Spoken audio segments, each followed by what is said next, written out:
And as soon as I get paid, I'm gonna bring the money by. You're like, okay, well, just pay me on Thursday. They'll be like, no, no, no, I'm gonna give you the money on Tuesday. Okay, okay, well, just all right, well, just give me my $1,000 on Tuesday. No, no, no, because I love you so much, I'm gonna give you 1,100 because you really been there for me. Cause okay, okay, all right, 1,100, that's fine. All right, so how about just bring it by at 5 o'clock after you get off work? No, no, no, on my lunch break, I'm gonna walk to your job on my lunch break to give you $1,100 because I really appreciate it. Like they will literally make every promise in the world. They sound like the most sincere person ever.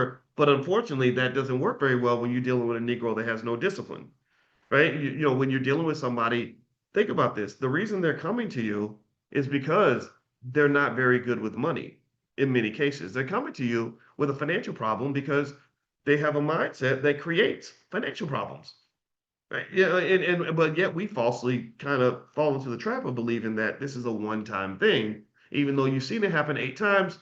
It's like, well, this is the last time. And so what then happens once you loan them the money? What happens, right? Attitude shift in some cases. You can't find the Negro nowhere. They're not even coming to grandma's house for Sunday dinner no more because they're trying to avoid you. And you call them on the phone looking for your money. They get hostile. They hang up on you. And they talk down to you. You see them on Instagram with a new pair of shoes and on vacation, living their best life. I've seen that. I don't know if anybody else has ever gone through this, the fury of somebody borrowing money from you and then you see them on vacation. Like I'm like, I've had this happen to me. I swear to God, I've had people come to me in a state of financial desperation. I got this stupid thing called a heart inside my body. So I feel bad. I give them a little money. And literally, I kid you not, a week later, they are like on vacation. And I'm pissed. I'm like, I paid for that shit. Like, what are you? I'm over here working and you on vacation. So some people will literally use sympathy to get you to fund their best life. Wow, because they know that you're making the sacrifice and they can benefit from that. You're working hard, they're on vacation, you're investing, they're blowing it at the club. You are being financially prudent, they're not. You have a good credit score. They didn't think about their credit. They sitting on the 520. And I hate saying it like this, but this happens to so many. It even happens to me. And like real life, this probably happened to me in the last year. So moral hazard that's kind of what it is. So moral hazard is the fact that things change.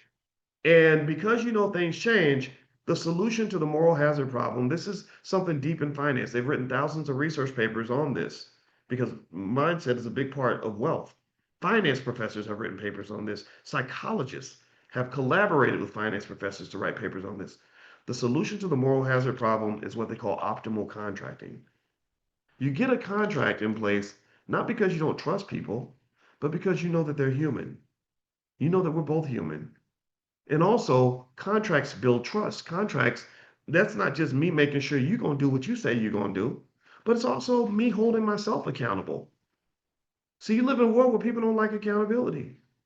People don't like that. They like to talk, but don't like anybody sort of forcing them to follow up with what they said. And that violates trust, which undermines the strength of the Black economy. How can I invest in you when I can't even trust you? I give you my money and you disappear. So that's why you have things like collateral, which might be part of a contract, which basically says, okay, I have more faith that you're going to do what you say you're going to do. Because if you don't do what you say you're going to do, that's going to be your ass. Right?